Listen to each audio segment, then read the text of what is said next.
So I'm not a hunting guy. How did the hunting season go from 3 months to 8 months? Is that a Ted thing? Well, there's too many deer, and I'm here to fix it. You don't have to have your Aunt Edna go through the windshield of her Buick anywhere near my property because I got the deer herd under control, Dave. Bottom line is, Matt, I was born and raised in a hunting family in Michigan, a Hmm. great tradition. We still clung to the purity of field to table before the term was coined.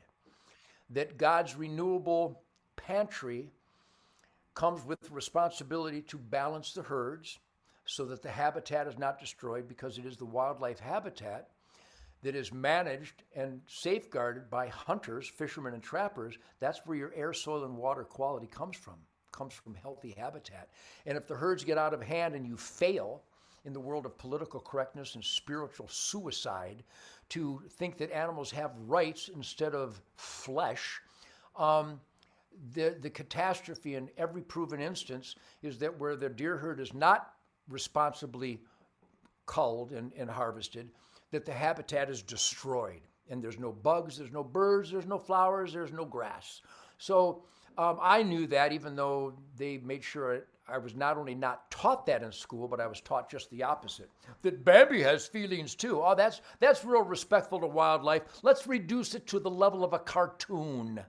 Anyhow, so my hunting season is a sacred escape back to the primal scream of oneness with God's creation.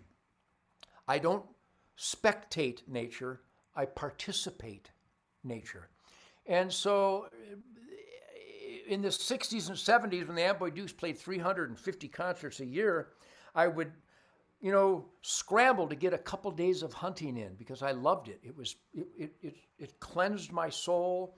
And if you're as hyper as I am, which you better not try it, you might hurt yourself. If you're as high energy as I am, you must adhere to the greatest philosopher of all times, Dirty Harry, where he stated rather eloquently and profoundly, a good man knows his limitations.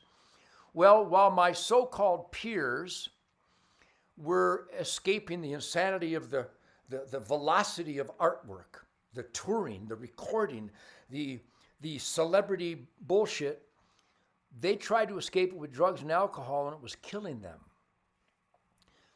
And I knew that it was killing them, so I remained clean and sober and tried to help them get clean and sober.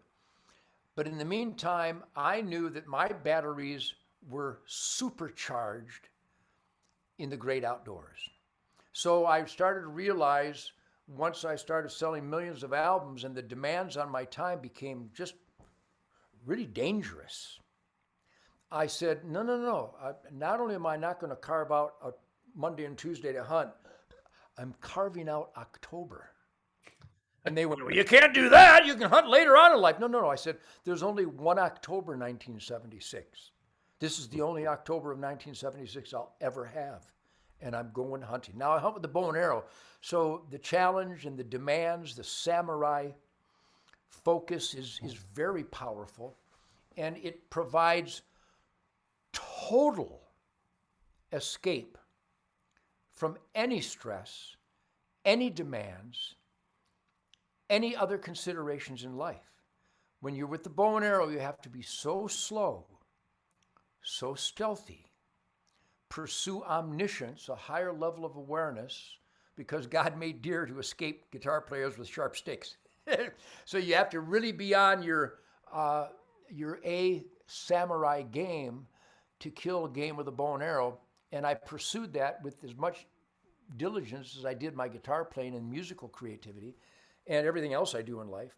So I started realizing, October's not quite enough. I need October and November. And of course, it caused management and booking agents and everybody else to go crazy. But I went, well, you go ahead and go crazy. This is why I'm not going crazy.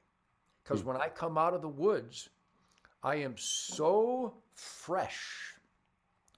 The new record, Detroit Muscle, it is so fresh and so pure, so youthful and uninhibited, because I virtually become musicless When this morning I was in the duck blind with Happy, Sadie, and Coco, my 3 dogs.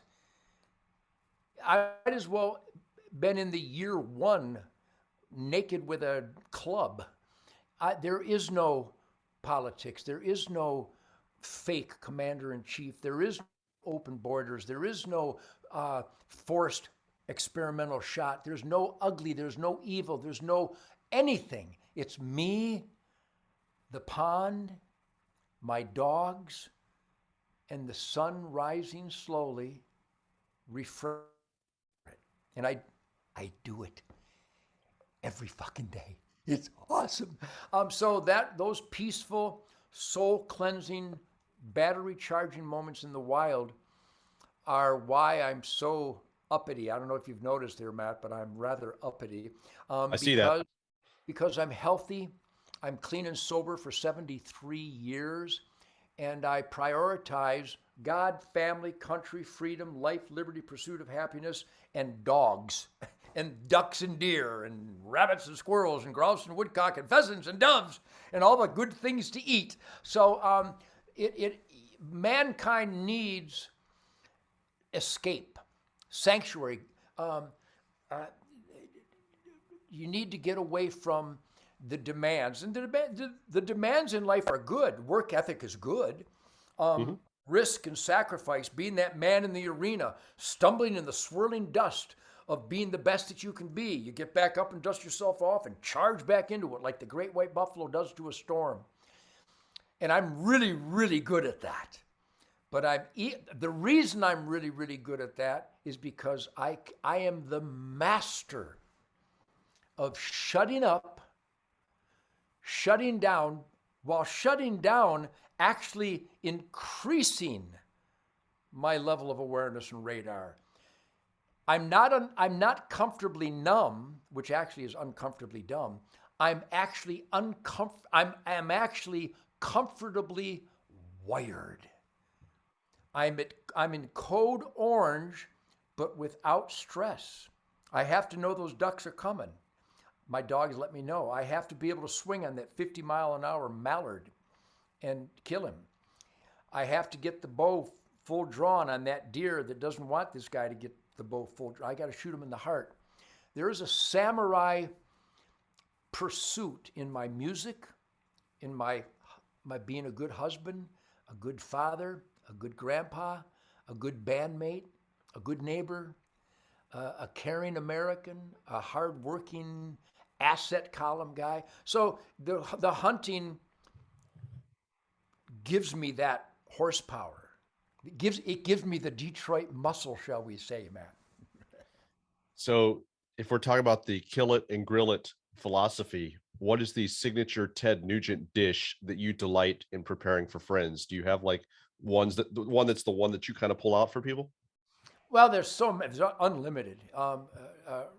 Preparing the purity, the sacred flesh of wild game that you killed yourself and you handled and you prepared and aged and butchered yourself. There's a spiritual connection there that your recipes are guided by instinct and maybe influence from Andrew Zimmern and Anthony Bourdain, and maybe even, what was Eddie Van Halen's wife's name? Valerie Bertinelli. Yeah. These are some great chefs. But we have a culinary adventure in our life that I could go on and on and on, which, by the way, Matt, aren't I good at going on and on and on? Because I'm really passionate about this shit. So anyhow. It's the gift of gab. My favorite recipe is dead shit and fire. There's nothing better than fresh anything. Squirrel, rabbit, doves, ducks, geese, deer, hog, that is carved reverentially over some good mesquite hot coals. And you might have a little vat with garlic and butter and some good seasonings. You dip the meat in and then you singe it over the hot coals. It's literally, everybody I've ever prepared it for literally makes faces. They go, oh my God, what is this? It's the best thing I've ever had in my mouth.